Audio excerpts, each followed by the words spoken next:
Hello, welcome back to the Mobile Motorbike Mechanic channel. I'm Steve. Today we're heading off to Nuneaton to go and have a look at a Triumph Rocket 3.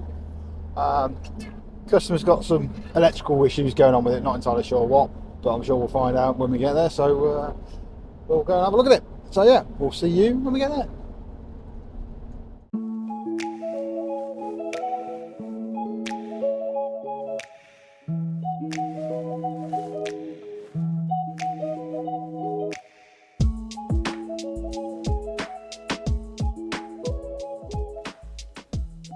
Right folks, so here we are with the Triumph Rocket 3, and as you notice, it's got extra wheels.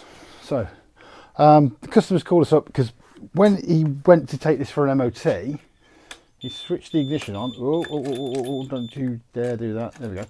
He switched the ignition on and he said his indicators weren't working. But as you can see, the indicators are working.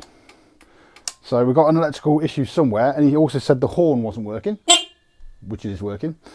So what we're going to do is we're just going to lift the tank, get down into the left hand side here and just check the connections off this left switch gear, because that's where I think the problem lies.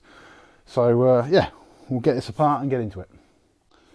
Right, so it's a bit dark in here, so I've got my old head torch, and what we're going to do is we're going to take out these two bolts here, remove this cover, and then we can get to all the wiring and the connectors under here.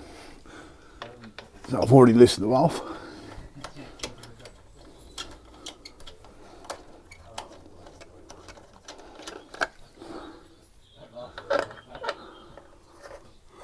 I'm just wondering if I'm going to have to take the one out for the tank as well.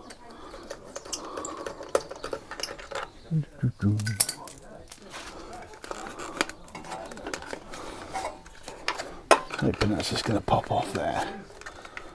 Of course it is. Oh, it is. There we go.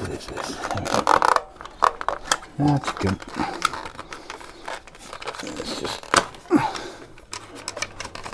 move that.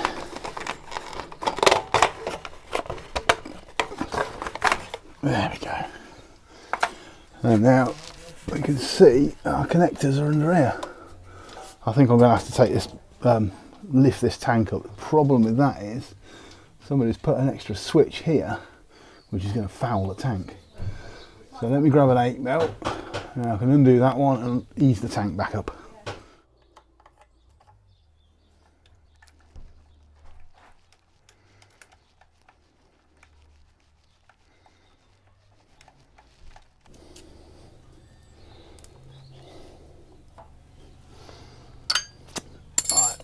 Pull the bars.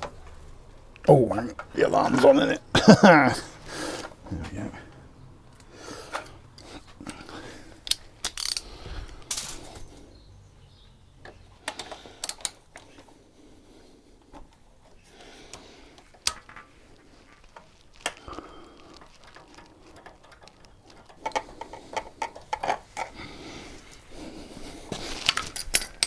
Right.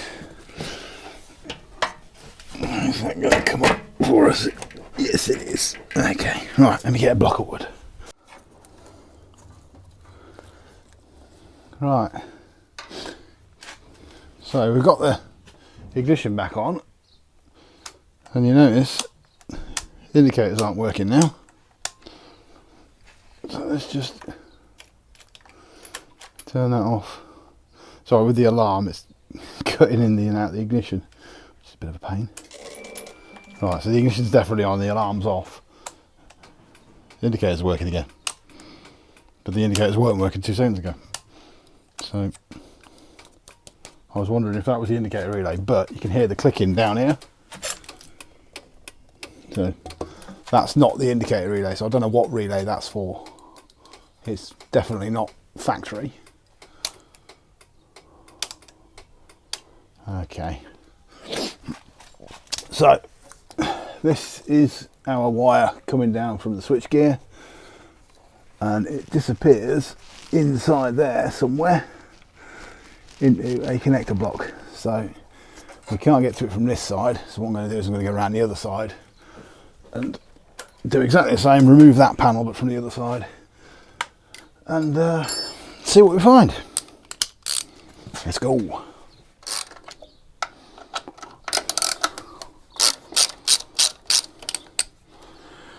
The trouble with intermittent electrical faults is trying to find the reason for them. They can be an absolute pain, and occasionally you just, you know, oh, that's the alarm going back on again. Yeah, so occasionally you won't find the fault because being intermittent, it'll work when you don't want it to, and it'll not work when you do want it to. How the hell does that come out of there? Come on, you bigger. There we go. Right, oh I see, there we go. There's the connectors that we were after. Just there. Right, so what I'll do is I'll get those apart. We'll grease them up with some dielectric grease, some proper special electrical grease, and we'll refit them and see if that helps fix the problem. So I've got a feeling that's the issue. Right, but I've got to find how to undo them. Taking the tank off just to help with the access under there, because there's just no way I can get my hand in. Right, so we've raised the tank up. On these they're a bit of a pain because you've got to undo the front bolt, you've then got to undo the rear bolt, you then lift the whole tank up and get it back, and then you can pick it back up again and put it on, actually on the hinge. So the tanks are hinged, you see, to raise them up and down, but you can't raise them up and down because the clocks are in the way and all the rest of it. So they're a bit of a bugger. But anyway, got that supported on a piece of wood now. So if we turn on, we can look in here and we can see there's all sorts of bits of wiring that's been added. I don't know what any of that is, but these are the connectors we're interested in, these factory ones. So we're going to open these ones up, this one here, and there's that one there, and those are the ones to the switch gears. So left and right switch gears and the clocks. We'll open those up, give them a clean, put some grease in them, and put them back together again. But like I say, I don't know what the hell this is. This is all sort of aftermarket, afterthought by the look of it. But oh yeah, that's even melted, that is. Ugh. All right, anyway, we'll crack on with it. We'll get it sorted out. Right, these locks are being a pain, so you've got to push them down to release, and then you can open, then you can pull the lock up, pull the connector apart. But I don't think these have been apart in a very long time. And the trouble is, you need one hand to push that down and then two hands to pull it apart.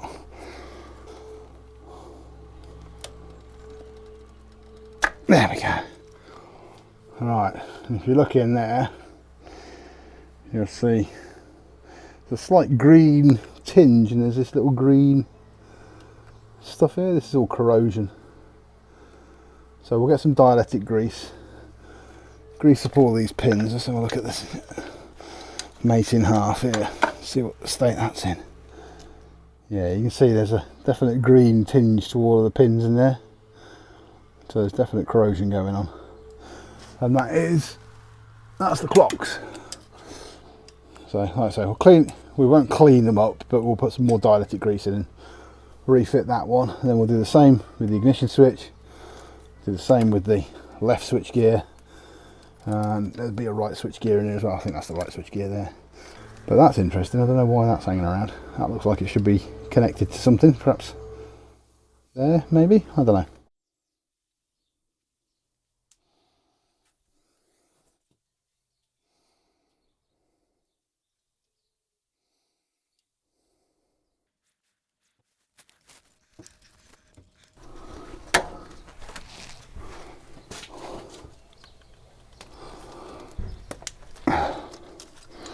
Nice positive click there.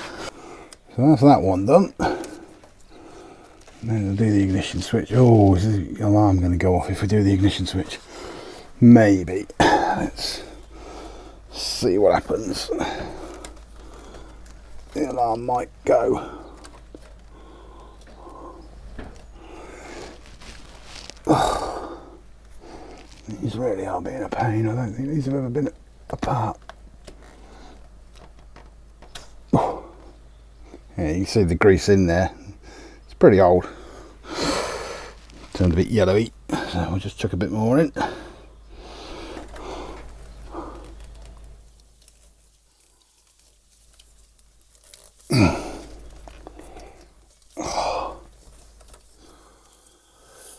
Oh, that's those two done. This is the one we want to get to really, because this is the one where we've got the problems. We need to undo that little catch on it there.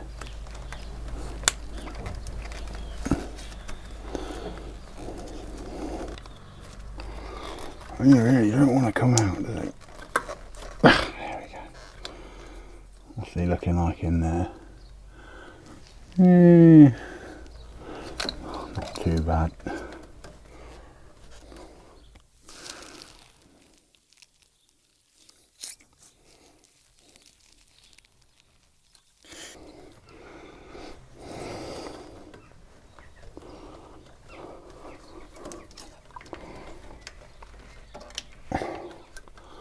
Right, so we've done that one, that one, that one, and we want to do this last one over here.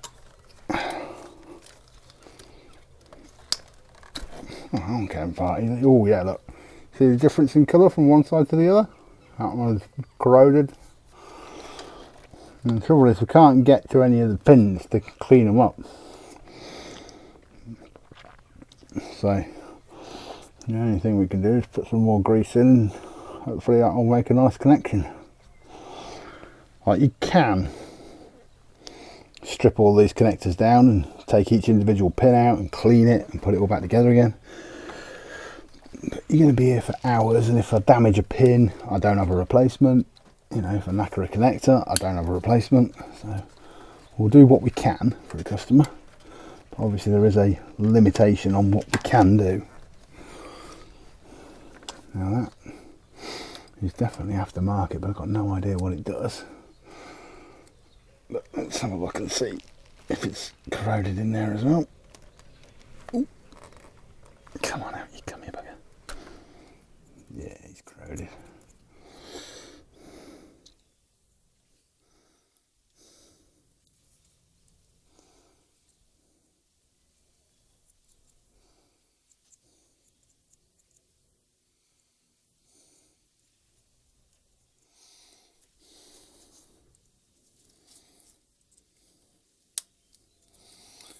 Right, that's back in there.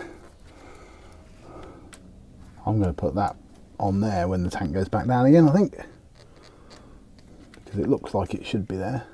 Well, is that a rubber mount? Oh, that is a rubber mount. So that's not going to make much of a connection really, but we'll see how we go. Right. Unfortunately, that is about as far as I can go with this one, because, like I say, intermittent electrical faults, by their very nature, they're intermittent. So let's just check to make sure we haven't made it worse.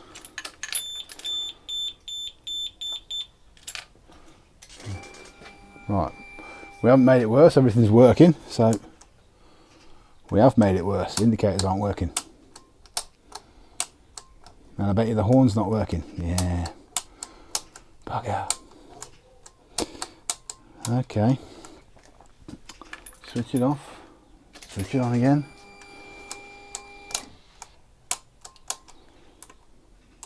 So we've got power to the headlights, but we don't have any power up to the indicators or the horn.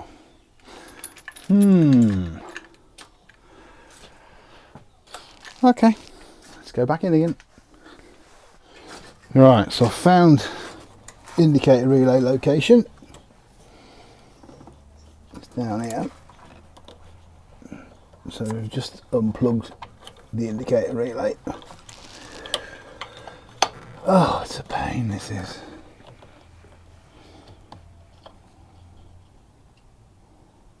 What I want to do is I just want to test through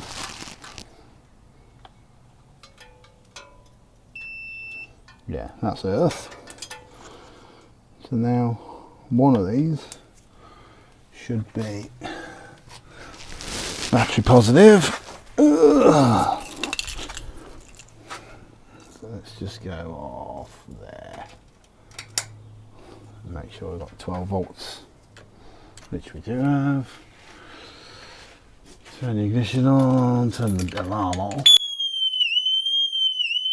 I knew that was going to happen.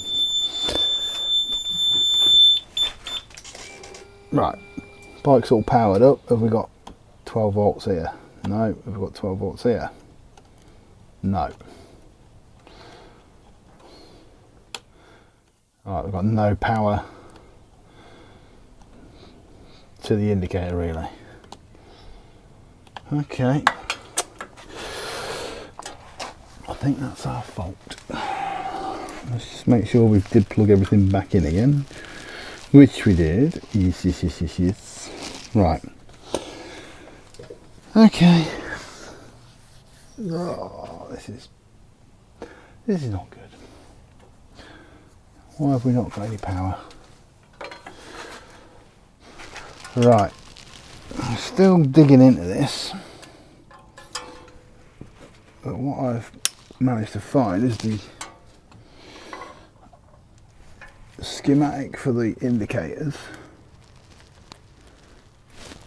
I'm hoping we're going to get a positive tone there. Yeah. And I'm hoping we're going to get a positive tone here. Right. Okay. Whew. That's good.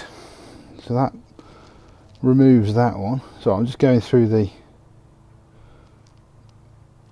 wiring diagram, literally a piece at a time, because that's all I can do to try and eliminate why this isn't working. So what I've discovered is with the ignition on, I might set the alarm off again, hang on a minute, I hope not. Right, with the ignition on, I believe we should be getting 12 volts at this pin here, and we're not. That's earth, that is signal up to the indicator switch, which then goes to the indicators, but I think we should be getting 12 volts there, and we're clearly not getting anything at all. So I need to work out why we're not getting 12 volts at that point when the ignition switch comes on. Bear with me. We will do some more digging and we'll find out why. I'm wondering if it's the alarm unit that's triggering all this, but I don't know yet. But we'll keep looking. I think I've had an epiphany. I'm just going to turn the ignition on, the alarm might go off. There you go, alarms. That's interesting, isn't it? Let's just check to see. So when the ignition turns on, we should have 12 volts on that pin. See, we're getting it sometime. We've got it now. And we haven't got it now. We got it now. There's the fault. Right. Brilliant. Because if we plug that one back in now, oh, thank God we found it. Indicators?